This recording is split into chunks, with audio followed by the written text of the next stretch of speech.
flower was offered to me, such a flower as May never bore. But I said, I've a pretty rose tree, and I passed the sweet flower o'er. I passed the sweet flower o'er. And I went to my pretty rose tree to tend her by day and by night. But my rose turned away with jealousy, and her thorns were my only delight.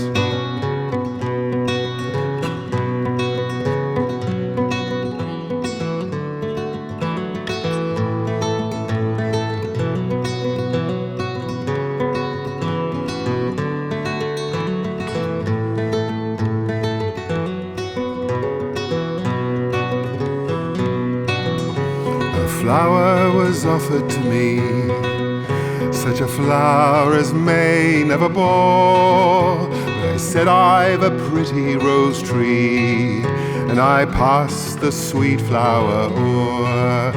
I passed the sweet flower o'er. And I went to my pretty rose tree to tend her by day and by night. But my rose turned away with jealousy, and her thorns were my only delight. Her thorns were my only delight. Her thorns were my only delight.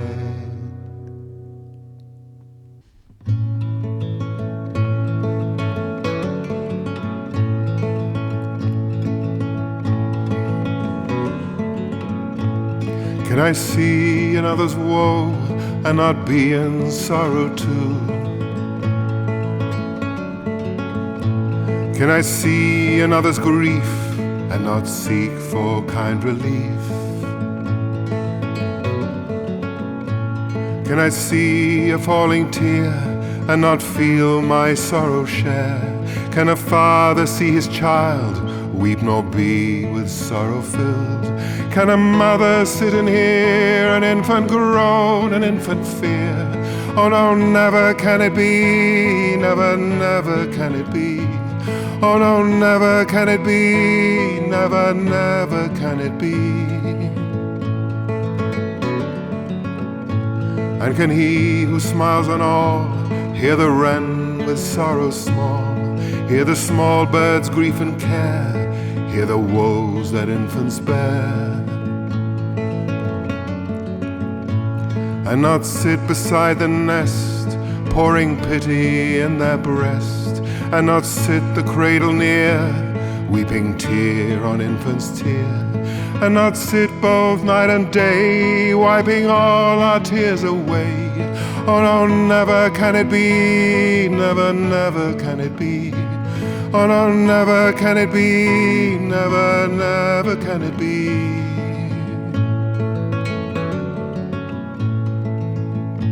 He doth give his joy to all, he becomes an infant small. He becomes a man of woe, he doth feel the sorrow too. Think not thou canst sigh a sigh, and thy Maker is not by. Think not thou canst weep a tear, and thy Maker is not near. Oh, he gives to us his joy, that our grief he may destroy. Till our grief is fled and gone, he doth sit by us and moan. Can a mother sit and hear an infant groan, an infant fear? Oh no, never can it be, never, never can it be. Oh no, never can it be, never, never can it be.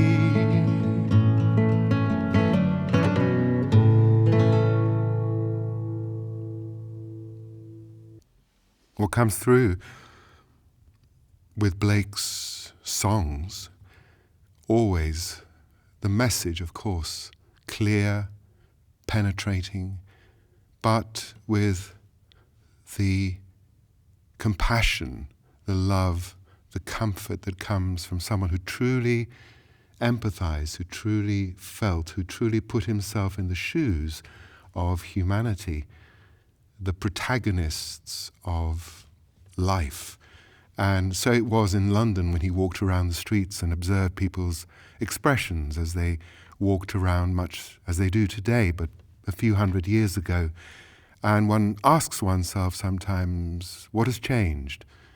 What has changed in the heart of man at a time when the empire was expanding, the mills of industrialization were turning, and human beings were leaving the fields and the harmony of nature to the cities, the smoky cities, and he wandered the streets of London, as I did as well, in the 1980s, sometimes at night, sometimes in the early morning, watching the city wake up and observing the people. This song is called London.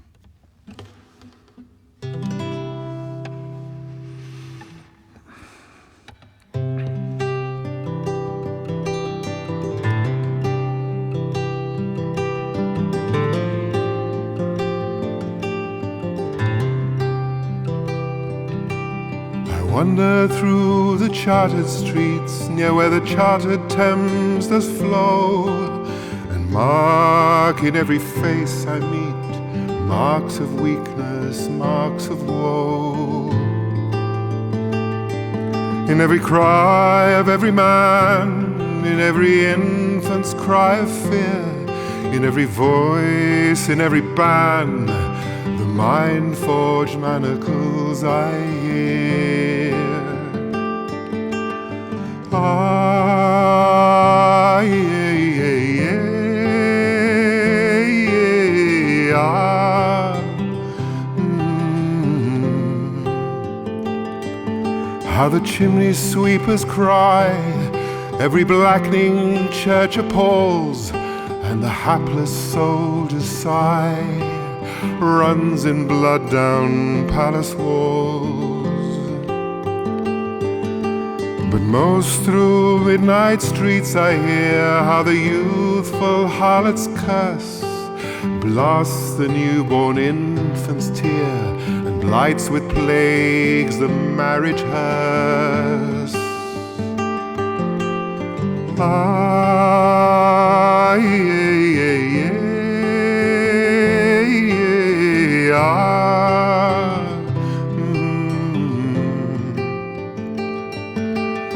Ah, yeah, yeah, yeah, yeah, ah.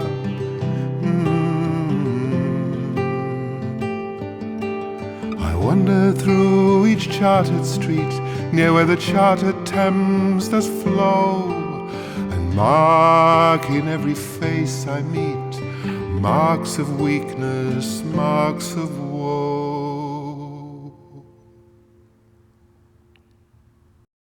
He was a chronicler of his times and very succinctly described the dramas from the point of view of the protagonists. And then he came with a gentle caress and with the balm of soothing empathy and emotion. And in fact, it has been observed that where there is a lack of feeling in the human heart, there is space for barbarity to take its place. And then all manner of things happen to desecrate this beautiful garden that has been created with everything we need to survive in harmony with nature and with our own inner nature, in the joy and the light of the Spirit.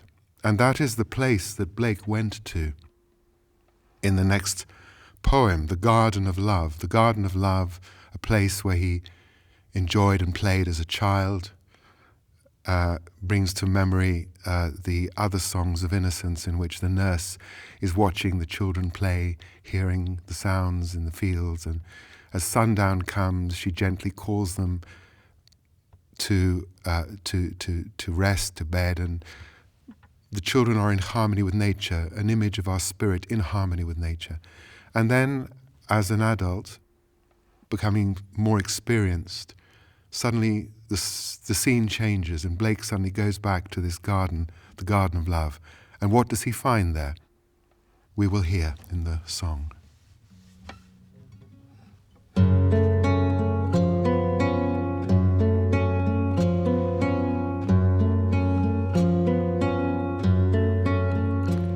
I went to the garden of love, and I saw what I never had seen. A chapel was built in the midst, where I used to play on the green. And the gates of the chapel were shut. Thou shalt not read over the door. So I turned to the garden of love that so many sweet flowers bore. And I saw it was filled with graves and tombstones where flowers should be. And priests in black gowns were walking their rounds and binding with briars my joys and desires. So I went to the garden of love, and I saw what I never had seen. The chapel was built in the midst, where I used to play on the green. Where I used to play on the green. Where I used to play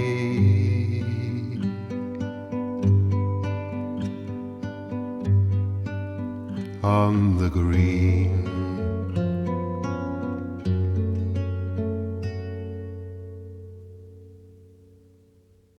For those children in the streets of London who were fortunate enough to be rescued and taken to schools and educated and clothed and fed,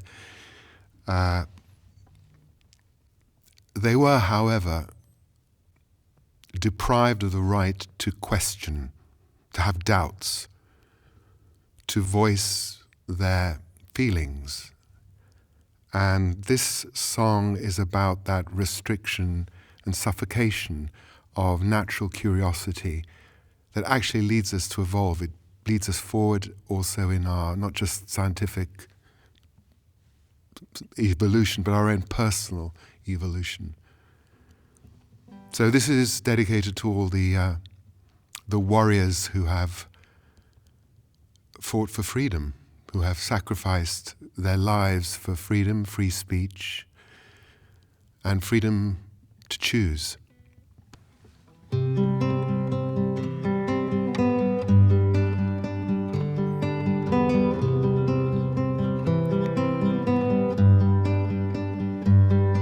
Nor loves another as itself, nor venerates another so, nor is it possible to thought a greater than itself to know. And Father, how can I love you or any of my brothers more?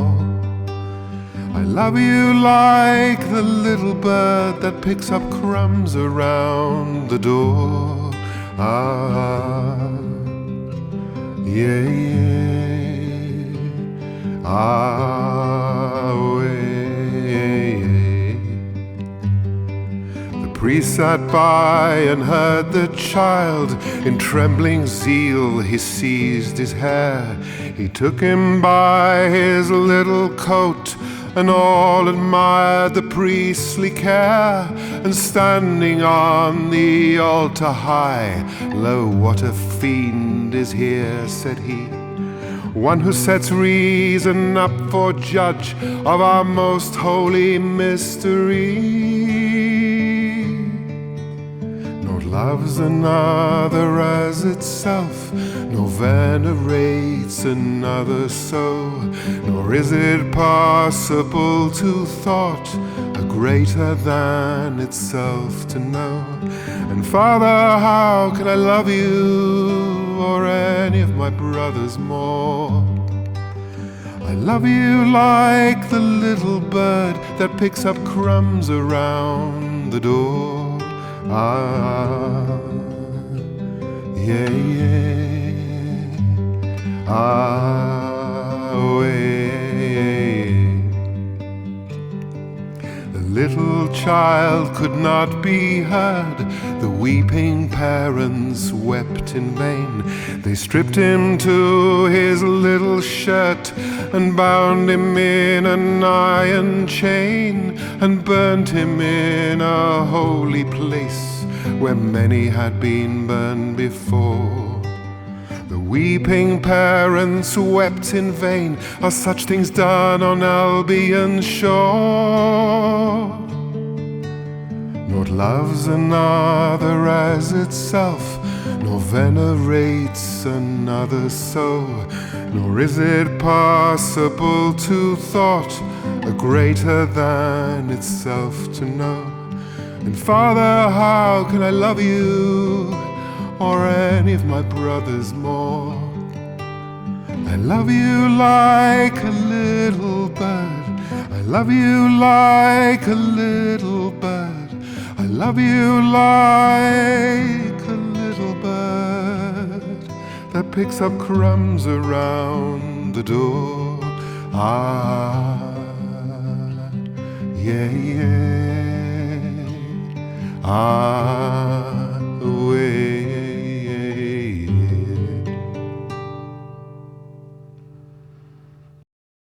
Blake really was the conscience, the conscience of a fully developed human being, one that feels, one that senses the true bond with his fellow man and could not bear to see human suffering and the injustices that happened all around him. And he was not quiet and silent and indifferent to it.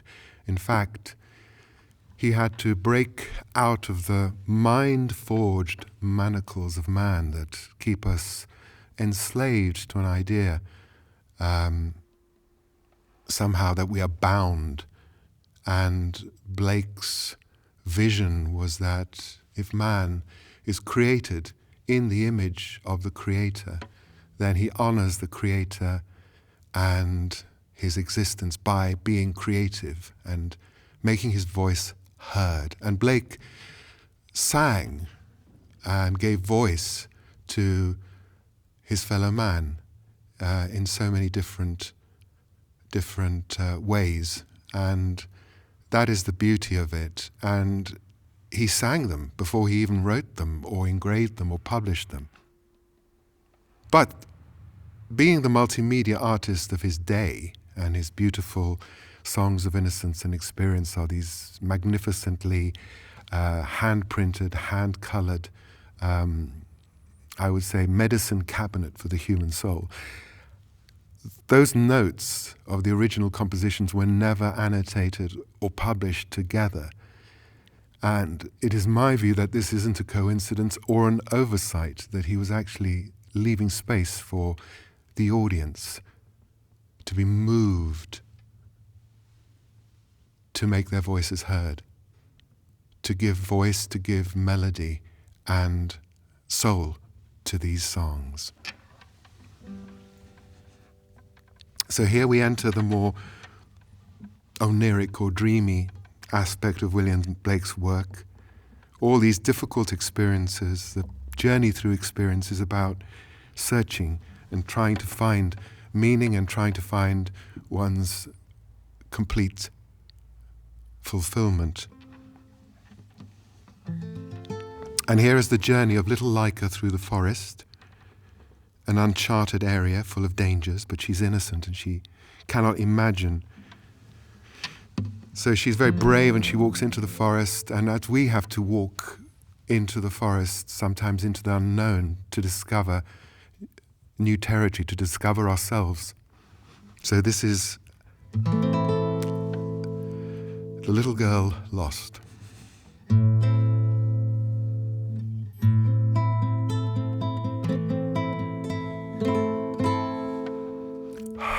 You can see the temperature's dropping. And I hope my fingers don't become little icicles and drop off either. So let me get to it.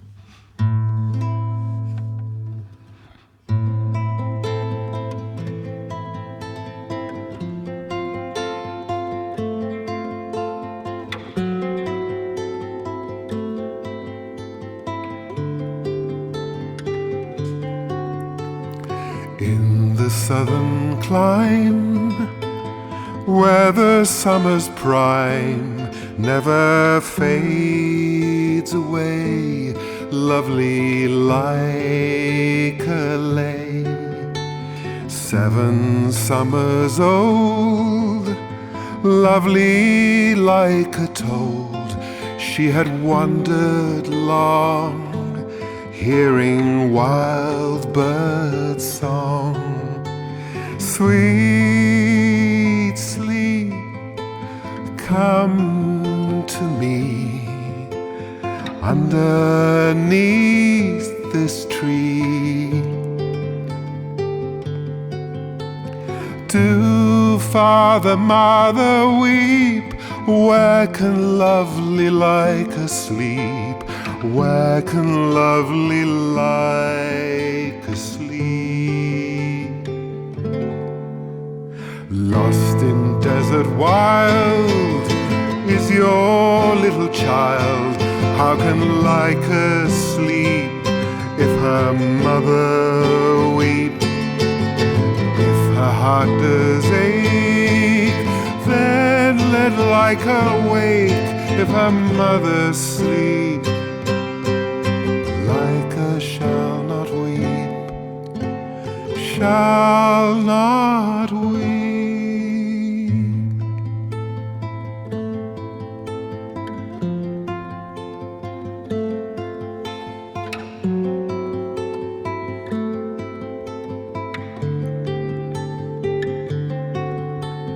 Frowning, frowning night, o'er this desert bright, let thy moon arise while I close my eyes. Sleeping like a lay, while the beasts of prey come from caverns deep, viewed the maid asleep, the maid asleep. The kingly lion stood and the virgin viewed. Then he gamboled round o'er the hallowed ground. Leopards, tigers play round her as she lay, while the lion old bowed his mane of gold, his mane of gold, and her bosom licked, and upon her neck from his eyes of flame ruby tears there came, while the lioness loosed her slender dress, and naked they conveyed to caves the sleeping maid, the sleeping maid. Lost in desert wild is your little child. How can like her sleep if her mother weep?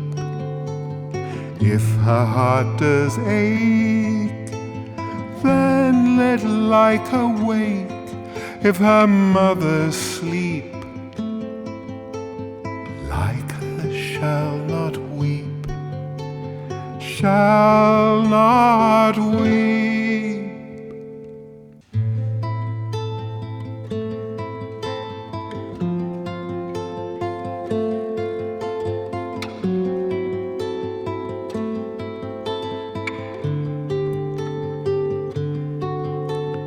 In futurity, I prophetic see that the earth from sleep grave the sentence deep, shall arise and seek for her maker meek, and the desert wild become a garden mild, a garden mild. In futurity I prophetic see that the earth from sleep grave the sentence deep, shall arise and seek for her maker meek, and the desert wild become a garden mild, a garden mild, a garden mild, a garden mild.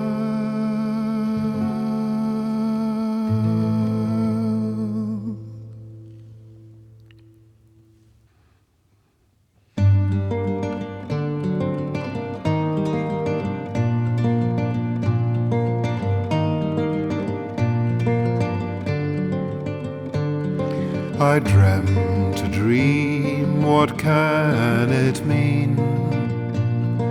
That I was a maiden queen, guarded by an angel mild.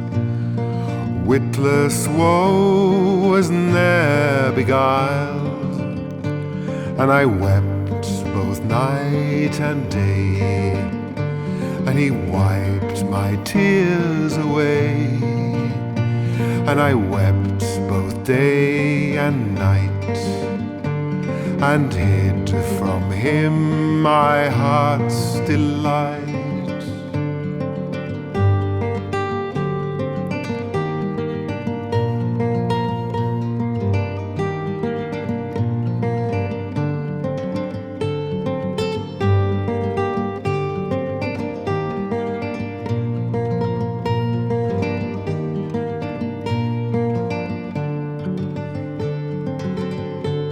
So he took his wings and fled, and the morn blushed rosy red. I wiped my tears and armed my fears with 10,000 shields and spears.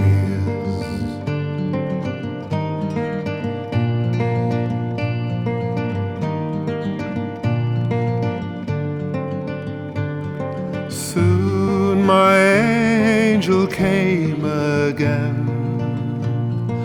I was armed, he came in vain, for the time of youth was fled, and grey hairs were on my head, and grey hairs were on my head.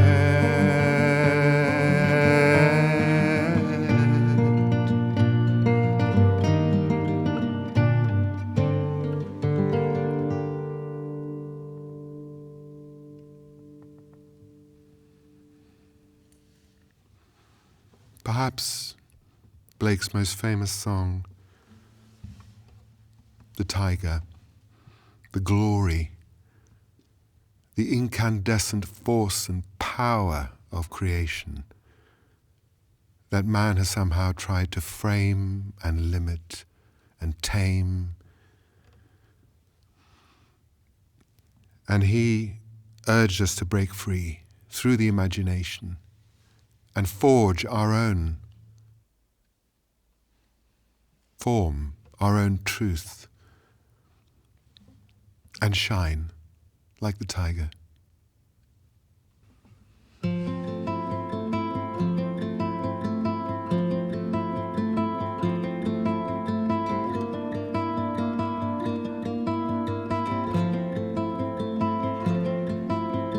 Tyger, Tyger, burning bright in the forest of the night, what immortal hand or eye could frame thy fearful symmetry. In what distant deeps or skies burnt the fire of thine eyes? On what wings dare he aspire? What the hand dare seize the fire? And what shoulder and what art could twist the sinews of thy heart? And when thy heart began to beat, what dread hand and what dread feet?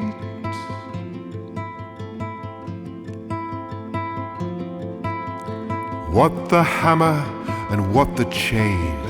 In what furnace was thy brain? What the anvil, what dread grasp dare its deadly terrors clasp? And what shoulder and what art could twist the sinews of thy heart?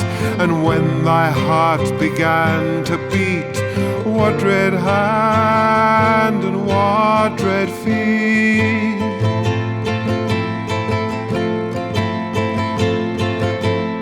And what shoulder and what art could twist the sinews of thy heart? And when thy heart began to beat, what dread hand and what dread feet?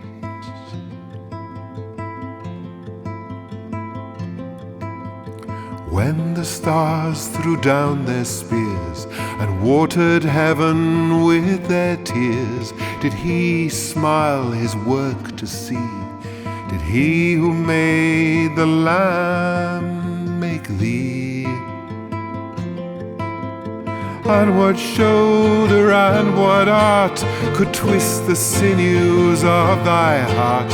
And when thy heart began to beat, what dread hand and what dread feet?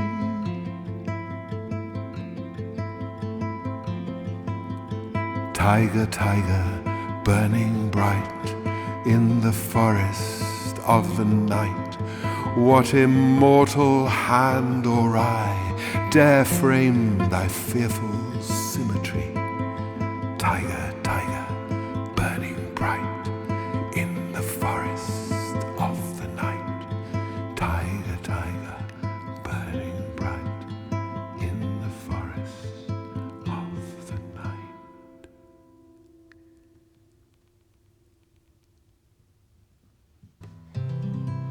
I must say that this song is special. It's special because it's about a sunflower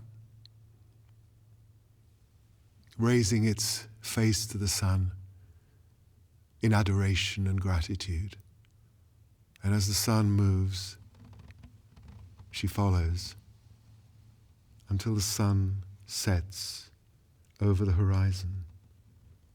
And she bows her head in humility and respect, but also in sorrow for the loss of that light, until the light appears again in the new dawn, and yet again the sunflower begins her journey throughout the day, the journey, a life, from birth till death, from birth till death, from birth till death, until we are released,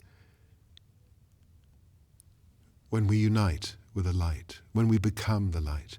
So this is dedicated to Her Holiness Sri Mataji Nirmala Devi, who introduced me to Blake in the 1980s as being a great enlightened soul, someone who was completely permeated by the light and by the energy of the Spirit, and who was urging humanity in this very loving but dynamic way to rise, to awaken, and to search for that union, that homecoming with the source from which we have all come.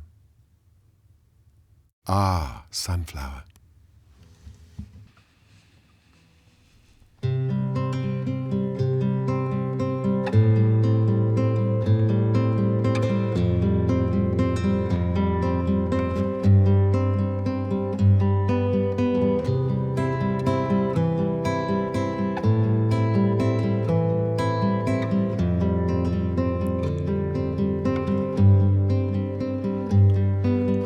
sunflower weary of time, who countest the steps of the sun, seeking after that sweet golden clime, where the traveler's journey is done, where the youth pine away with desire, and the pale virgin shrouded in snow arise from their graves and aspire, where my sunflower wishes to go.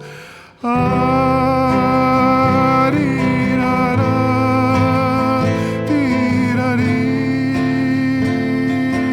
da. Ah, dee, da, da, dee, da, dee, da.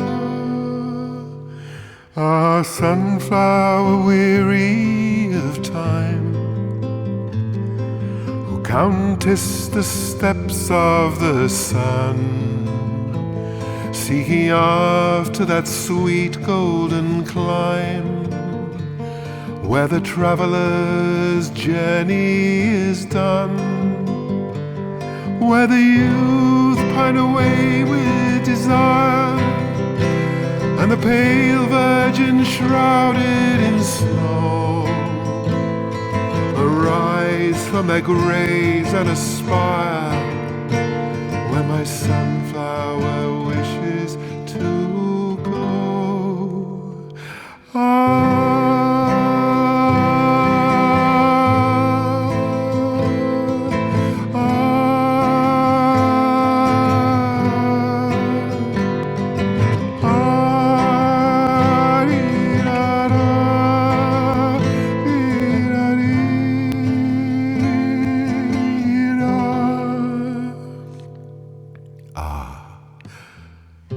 sunflower. Thank you, Andre. It's been a complete pleasure. I love sharing these songs by William Blake, and it feels so intimate and so spontaneous and natural. Thank you for making me feel at home, and I hope everybody's enjoyed these songs. Thank you so much.